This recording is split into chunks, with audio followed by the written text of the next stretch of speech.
All right, guys, welcome to the weekly review for the third week of April 2026. This would be all hindsight review because I did not trade the whole week because it was trending. Although I will apply my skills in hindsight to see if I would have taken a trade and how would it play through. Let's get into it. Let's look at the daily chart. So as of now, this is the daily chart. We have taken out all-time high over here, made a new all-time high.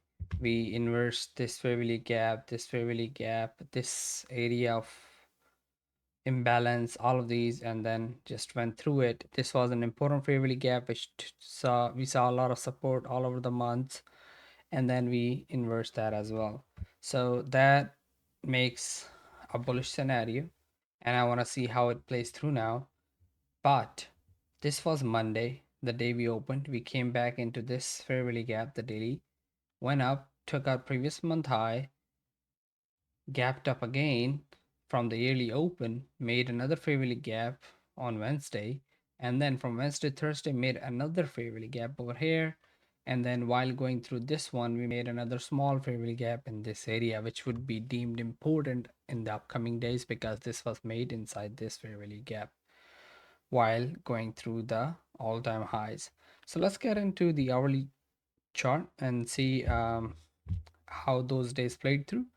Monday open gap low, taking out this liquidity over here, making previous day low, and weekly open right here. Went up, made a fair value gap that would be a breakaway gap from this, and then go up, took out previous week high and then previous month high as well.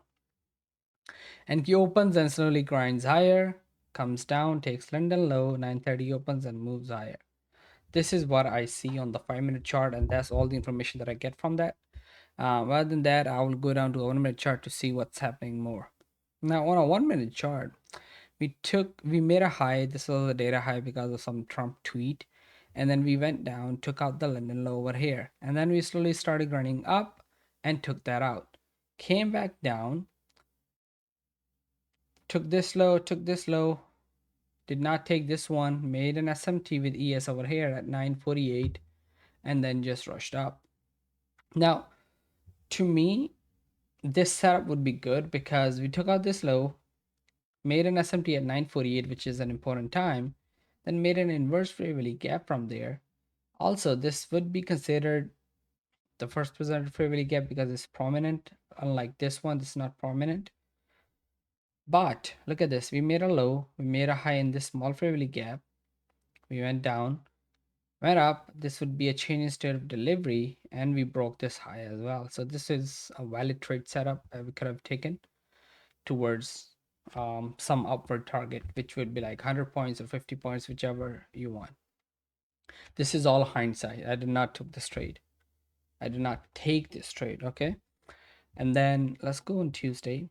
Tuesday, we consolidate between the midnight session up until a little bit later, take out previous day high, then keep moving up from this important fair value gap that we notified back in the days when we were trading in this range.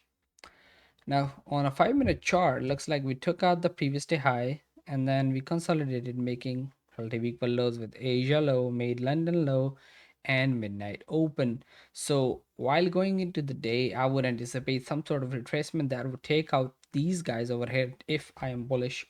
While we were bullish on the whole week, I would have anticipated some sort of retracement and then move higher. And then on a 1-minute, there was no setup. This looked like a good setup to me. We had this fair value gap that was stopping the price over here. We inversed it, enter on this inversion, put my stop below here. This would be a breakaway gap and target this high. When we take this high, we inverse the next one over here. Because we have created these relative equal lows over here, I would have shorted it, right? I did not trade on Tuesday. I would have shorted it and it would have been a losing day. But if we took this trade, then it would have been kind of a break-even day. Yeah, that's all on Tuesday. Wednesday, we went up. We broke an important high over here. That's why this is an important fair value gap.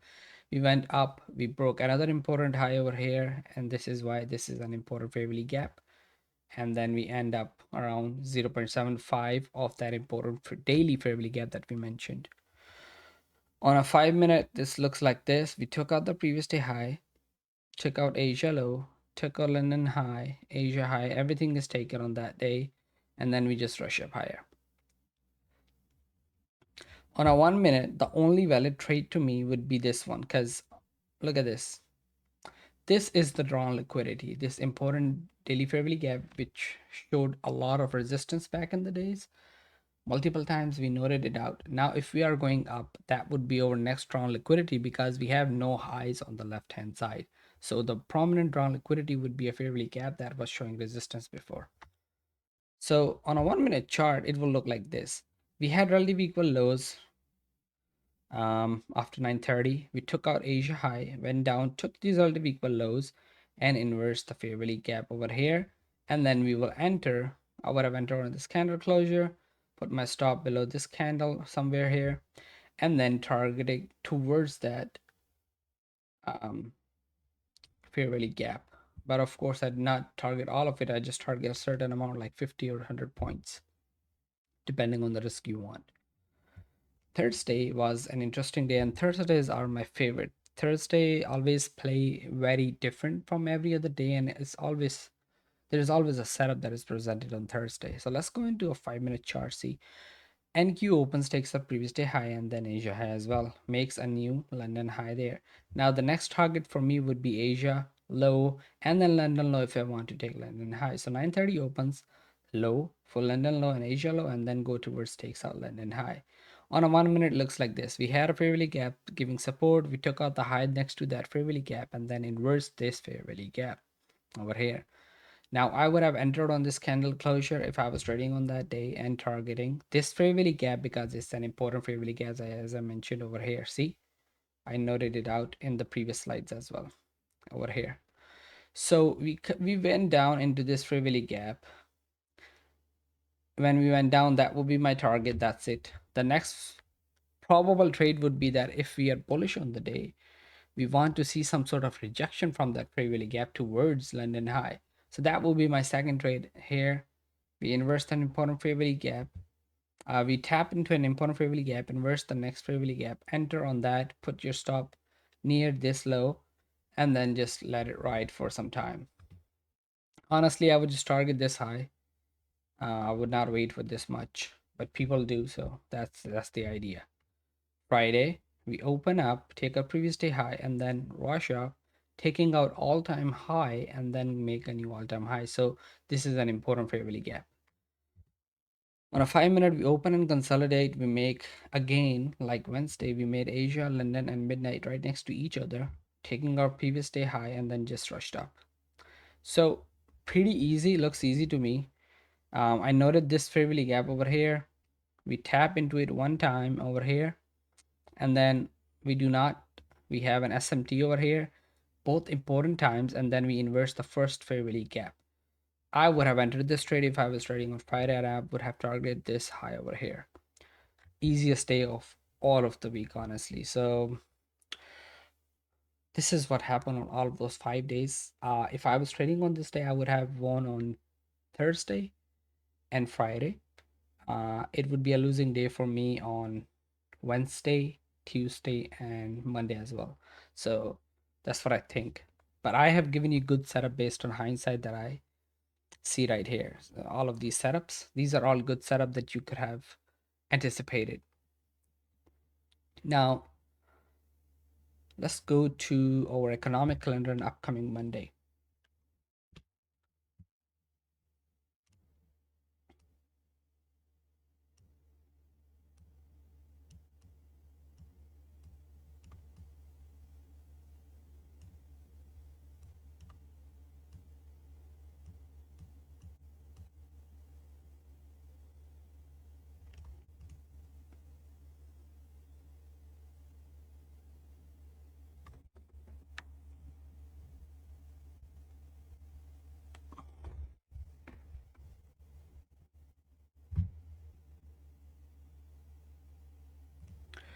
For the upcoming week, it looks really weak, honestly, because we only have one news on Tuesday.